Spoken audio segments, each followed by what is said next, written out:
सूबाई वज़रा सैयद नासिर हुसैन शाह, सईद गनी, मुआवनी खुसूसी वकार Mehdi steel mill बचाने में अपनी तमाम तर तवानाइयाँ सर्फ करते हुए नजर आ रहे हैं। महकमे बल्दियात हो कि इत्तलात या फिर तालीम, हर शुबा अपनी मिसाल आप है। कोई ऐसा मसला है ही नहीं जिस पर बात हो। नया टास्क ज़रूरी है, यानी स्टील मिल के मुलाजमीन बेरोज़गार भी ना हो और मिल भी पहले की तरह चलती रहे।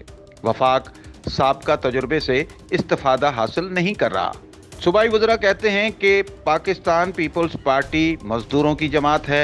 स्टील मिल के मेहनत कशों के मफादात का हर सूरत में तहफ़्फ़ुज़ किया जाएगा। स्टील मिल कौमी असासा है, इसे तबाह होने नहीं देंगे। स्टील मिल को बचाने के लिए तमाम ऑप्शन इस्तेमाल करेंगे। इन ख्यालात का इजहार उन्होंने हफ्ते के रोज सिंध असम्बली के कमेटी रूम में स्टील मिल के मामले पर सिंध काबीना की ज़ेली कमेटी के मेहनत कशों से दूसरे मशावरती इजलास में किया। इजलास में पॉयलर के करामत अली, ट्रेड यूनियन रहनुमा Habibuddin Junedi, steel mill workers और ऑफिसर्स एसोसिएशन के रहनुमा भी शरीक हुए।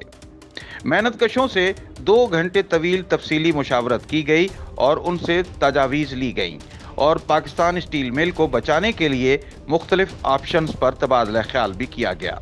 सैयद नासिर हुसैन शाह और सईद गनी ने कहा कि स्टील मिल पर सिंध हुकूमत का मौक़िफ़ पहले दिन से ही वाज़ेह है। तमाम स्टेक होल्डर्स से मुशावरत की जा रही है। उन्होंने कहा कि स्टील मिल के मामले पर तवील जद्दोजहद दरकार है। ये मामला CCI में भी नहीं लाया गया।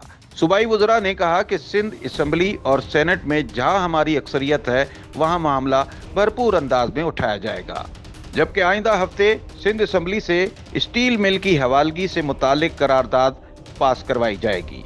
इजलास में कमेटी की मुआवनत के लिए माशी कानूनी माहिरीन को शामिल करने का भी फैसला किया गया है। अब देखें किसे क्या मिलता है।